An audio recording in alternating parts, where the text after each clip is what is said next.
Hey, welcome to The Way I See It, which is my podcast on all things money, the economy, and of course, finance. This week, I want to talk about housing, affordable housing to be precise. And I want to talk about the housing deficit. Nigeria I would say, has the highest population in Africa. I think 1 in 5 Africans is a Nigerian. And the population of Nigeria has really grown, but housing has not kept pace with that population growth, especially in the mega cities in Lagos, in Kano, Port Harcourt, and all that. Let's talk figures. The Central Bank of Nigeria in 2019 published in its Economic and Financial Bulletin, right? That there was a deficit of about 17 million homes in Nigeria. This was about 2019, 17 million home deficit. And it did project that to cover that deficit, Nigeria needs to build about 700,000 homes in 20 years. So every year for the next 20 years, 700,000 homes just to cover this deficit. So that means if we just stopped what we're doing and just try to cover the deficit, it would take us almost 20 years at 700,000 homes. So we want to just ask ourselves: Is this even possible? How is this possible? I think the first place to start is to say, what is an affordable home? What is affordable? Well, let's look at the Housing Finance for Africa. They're an organization and they track the sort of things. And they have calculated that using the 2019 purchasing power parity measure of about, say, $20,863, right? About 68% of Nigerians can afford a home that costs 5 million. The problem is this this 5 million figure was arrived at when the exchange rate was about $134 to 34 naira to $1. Right now, the exchange rate is officially about 414. So this 5 million naira was done at 134. The rate's now at about 413. So it's gone up 3 times. So we should be looking at maybe 15 million for an affordable home. But let's go along and see what we can calculate, right? So the cheapest home, right, according to the Housing Finance Africa, that was built in, say, 2020 was give or take about, in dollar terms, it'd be about maybe $8,040. Let's just say $10,000. And that's for just that's for a 1 bedroom, right? And we're talking about 5 million for the 2 bedroom. And remember what we said, that's about way back in 2019. If we have to do that same home now, we're talking about, say, 15 million. So an affordable home, give or take, is going to be about 15 million. But let's work with the 5 million calculation just because that's the figures we have, right? So if we try to deliver 700,000 homes, which is the calculation from the Central Bank of Nigeria, right, using the figure about 5 million, right, that would cost us, give or take, about 3.5 trillion. That's with a T. Just to deliver the deficit for just 1 year would cost us about 3.5 trillion. To put that in perspective for you, the total revenue budget for, say, 2021 Nigerian budget is about 7.9 trillion. So we're asking for about a quarter of the revenues of the budget just to do affordable homes, not roads, not to pay debt, not to pay salaries, just homes. So that puts it in context for you, right? So I want to ask yourself 2 really big questions. First of all, can we build 700,000 homes a year to cover that deficit? And if the answer is yes, how are we going to get the money? We've said it's about 3.5 trillion. So where are we going to get that money from? So let's answer the first question. Can we build 700,000 homes a year? Well, let me give you the figures of what Nigeria has done from 1962 to 1995. So a period of 33 years, right? From 1962 to 1995, Nigeria could only deliver 604,000 homes. So for 33 years, we delivered about 75,000 homes. So clearly the 700,000 figure is out of the window, right? So we got to like be a bit more realistic. But I mean, is it impossible? I mean, in Singapore, they did about 686,000 homes in about 33 years, right? And also in South Africa, under their Reconstruction and Development Plan, the RDP, they did 2.3 million homes in 13 years. So they did about 176,923 homes a year. That's in South Africa, right? And, you know, Singapore did about 20,814 a year. So, I mean, if we want to stretch ourselves, we definitely cannot do 700,000 homes. I mean, we can't. It's just not going to happen. So why don't we give ourselves a stretch big of about 250,000 homes a year? This is stretch. This is stretch on stretch because we've seen South Africa did about 176, but stretch on stretch about 250,000 homes a year. So again, costing about 5 million. Remember, the 5 million is really, really low, but we're just going to go with that because that's what we have. That will cost us about 1.25 trillion. So if Nigeria had to do 250,000 homes, it costing about 5 million per home, it will cost about 1.25 trillion. So that's our first answer in, and we build 7,000 homes. The answer is no, but we can try to shoot for 250 and it will cost us about 1.25 trillion. So second question is, how do we fund this figure, right? This 1.25 trillion for 12,000 homes. Well, it looks better on the funding side, right? But we have to talk about big issues first before we even go further. One reason why South Africa was able to deliver this large number of homes, right, was because South Africa looked at housing as like a social contract. And they basically said affordable housing and profitability to the state cannot go hand in hand, right? So they did a zero transfer policy. And they said any homes costing less than 500,000 Rand, it's about $7,000, right? There would be no taxes or fees and all that, so no transfer taxes and all that on those homes. So if it was like an affordable home, the South African government will not charge you a transfer tax and all that. So they took up the taxes because it was affordable and it was a state contract to provide homes for the poor Black population.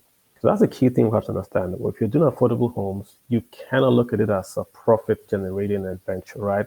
It's going to be a social contract. It's going to be quote unquote a dividend of democracy, more or less. So you can't do affordable homes and at the same time go back and charge millions or 50% this tax or that tax, right? So that's the thing we have to keep at the back of my mind. This is going to be a social contract. It's not going to be a commercial contract. We might cover the cost, but the state cannot approach this as we want to make money off this. That's the first thing. So what's the cost of a home? I mean, if you look at the cost of a home in Nigeria, what makes that home costly? Well, number one is going to be building materials. Number two is going to be land, then regulation and taxes. Then, of course, finance, the bank interest rates, the mortgage and all that. So let's take them one by one and see what we can do. Big ideas that we can do to reduce the cost of homes if we were to like take them one by one, right?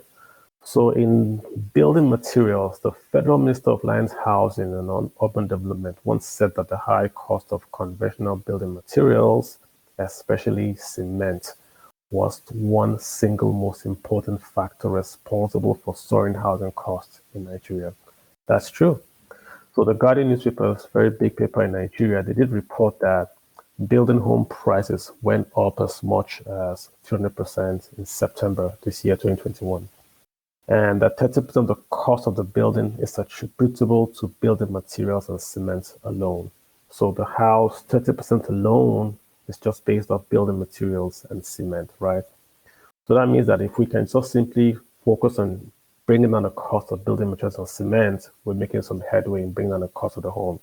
And there are many ways to do this, but I think one good way we can do this is to adopt what Nigeria already has. Like Nigeria has a policy where if you build a factory in the rural areas and there's no power or road or any government presence in the rural areas, the government allows you to write off 100% tax deduction on the cost that you expended in setting up that factory in the rural areas. So we can simply extend this, right, to affordable housing all across Nigeria. So we can say, listen, if you build affordable housing, say in a highbrow area, doesn't matter where it is, you can claw back the cost of that as a tax, write-off. So you could find developers then saying, I'm going to build 100 homes and 20 are going to be affordable because I'm going to use the 20 homes write-off here to not pay taxes on the 80 homes. But what we get is that we get affordable homes, right, for 5 million more or less to the population. So I call it expanding the rural infrastructure allowance to include affordable homes. They would make that so the same tax provision that we will give in the rural areas would apportion it to all real estate developments across Nigeria, and then we'll be able to get some savings from there. And also allow the cooperatives and the organizations buy cement in bulk and write off that cost. So we have lots of estates owned by private sector, like housing estates. You could say, hey, if you buy cement, as long as the cement goes towards building affordable housing for your staff, you can write that off in the P&L of the company. We can put rules around that, and that can also help. So we can reduce the cost of the cement and all that. That helps a big, goes a long way, right?